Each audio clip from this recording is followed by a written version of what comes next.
Assalamualaikum anak-anak kelas 6. Apa kabar kalian hari ini? Semoga semua masih semangat belajar dari rumah ya. Hari ini kita belajar tematik di tema 7 tentang kepemimpinan. Subtema 3, ayo memimpin, pembelajaran pertama dan kedua. Ayo siapkan buku dan perlengkapan tulisnya dan tonton videonya sampai selesai ya.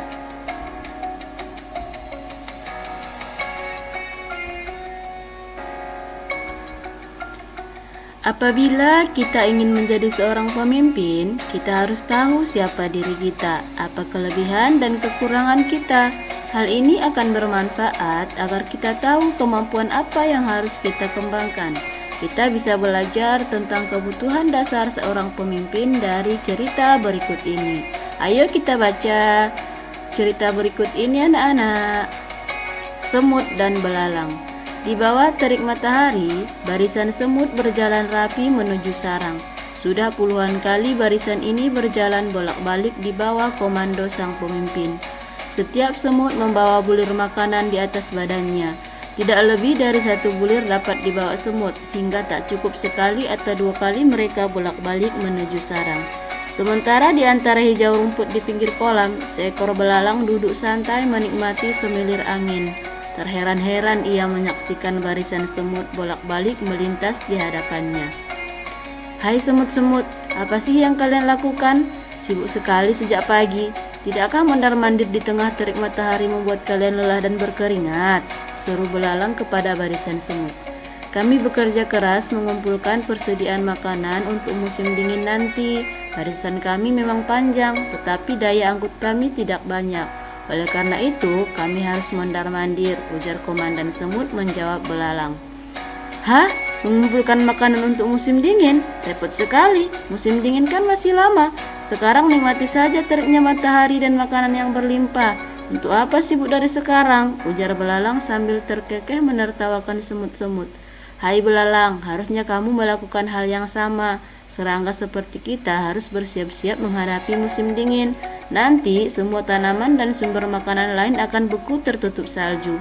Hembusan angin dingin juga akan membuat kita yang bertubuh kecil sulit keluar sarang untuk mencari makan, balas komandan semut.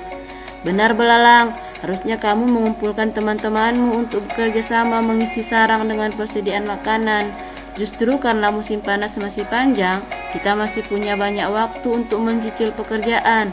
Semut kecil menambahkan dari barisan belalang. Ah, semua temanku juga sedang bersantai. Terserah kalian sajalah kalau ingin merepotkan diri, tukasnya. Begitulah adanya. Sepanjang musim panas, barisan semut sibuk bekerja. Sementara belalang santai bermalas-malasan. Hingga tiba saatnya musim dingin. Semut-semut nyaman bercengkrama di sarangnya yang berlimpah makanan. Bagaimana dengan belalang? Ia meringkuk kedinginan dan kelaparan di balik dinginnya batu. Jika demikian, mana yang patut kita jadikan teladan, semut atau belalang? Nah, anak-anak ibu, setelah kita membaca cerita tersebut, ayo kita jawab pertanyaan berikut. Pertanyaan yang pertama, apa yang dilakukan sekelompok semut dan mengapa mereka harus melakukannya? Kenapa ya anak-anak? Iya, benar. Semut sedang bekerja sama mengumpulkan makanan untuk persiapan musim dingin. Karena pada musim dingin akan sulit mencari makanan akibat tertutup salju. Pertanyaan yang kedua, bagaimana menurutmu sikap belalang?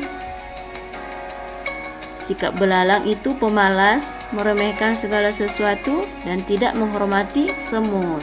Pertanyaan yang ketiga, bagaimana cara semut bekerja? Semut bekerja dipimpin oleh komandan semut. Semut-semut bekerja keras mengumpulkan makanan dengan bergotong royong, pantang menyerah, dan bersatu. Pertanyaan yang keempat, nilai-nilai baik apa saja yang bisa kita teladani dari cerita tersebut anak-anak? Iya, nilai kerja keras, pantang menyerah, nilai persatuan dan kesatuan, nilai kebersamaan dan gotong royong, juga nilai kepemimpinan. Apa yang bisa kita pelajari dari cerita semut dan belalang anak-anak? Dengan bekerja sama, bekerja keras, pantang menyerah, bersatu, serta kepemimpinan yang baik, maka pekerjaan akan cepat selesai dan tujuan akan tercapai dengan baik. Dan sebaliknya, kalau kita sombong dan malas akan merugikan diri kita sendiri. Nah, anak-anak, coba perhatikan patung berikut ini. Siapakah tokoh yang diwujudkan dalam bentuk patung tersebut, anak-anak? Siapa ya? Iya, benar. Patung tersebut adalah patung dari presiden pertama kita dan wakil presidennya, atau Bapak Proklamator Indonesia. Siapa itu? Bapak Insinyur Soekarno dan Muhammad Hatta. Kira-kira patung tersebut terbuat dari apa ya, anak-anak?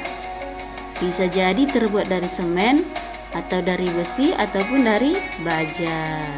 Anak-anak, ayo kita baca teks berikut. Patung si Gale-Gale yang dapat menari. Pada zaman dahulu, kerajaan di Samosir dipimpin oleh Raja Rahat. Dia memiliki anak sematawayang bernama Manggale. Suatu saat, Raja Rahat meminta anaknya untuk berperang melawan musuh di perbatasan. Manggale pun pergi berperang, tetapi dia tidak pernah kembali. Dia meninggal. Jasadnya tidak pernah ditemukan. Raja Rahat pun sedih hingga jatuh sakit. Masyarakat setempat ingin menghibur raja. Mereka membuat sebuah patung yang menyerupai Manggale dan menamainya si Gale-Gale. Gale dalam bahasa Batak Toba artinya lemas.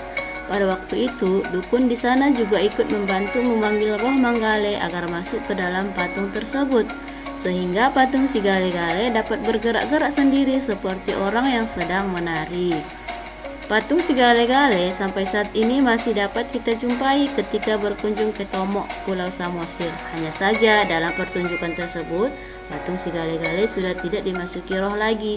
Patung ini dapat bergerak-gerak karena digerakkan dengan penggerak mekanis. Anak-anak, mungkin kalian telah sering melihat berbagai patung ya, baik secara langsung dari gambar atau dari foto. Ada berbagai macam patung tergantung dari tema, bentuk, dan teknik pembuatannya. Sekarang coba kalian cari informasi mengenai hal-hal berikut.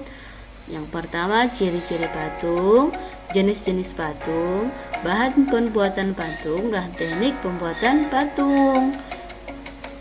Coba kalian cari informasinya di buku ataupun dari internet ya, anak-anak. Nah, anak-anak ibu, sekarang kita masuk di pembelajaran muatan pelajaran IPA tentang perubahan pada masa pubertas. Anak-anak ibu masih ingat ya tentang ciri-ciri masa pubertas?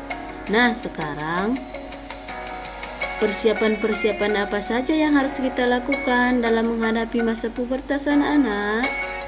Berikut ini peta pikiran tentang persiapan menghadapi masa pubertas. Yang pertama, mencari informasi mengenai masa pubertas dan pendidikan seksual kepada orang yang memahami. Rajin beribadah sesuai dengan agama masing-masing. Menjaga kebersihan tubuh, menekuni dan mengembangkan hobi, menjaga kesehatan dengan mengonsumsi makanan dan minuman yang sehat, memilih pergaulan yang baik, selalu berpikir positif, dan banyak membaca buku pengetahuan. Anak-anak ibu, pembelajaran kita cukup sampai di sini. Sampai jumpa di pembelajaran berikutnya. Wassalamualaikum warahmatullahi wabarakatuh.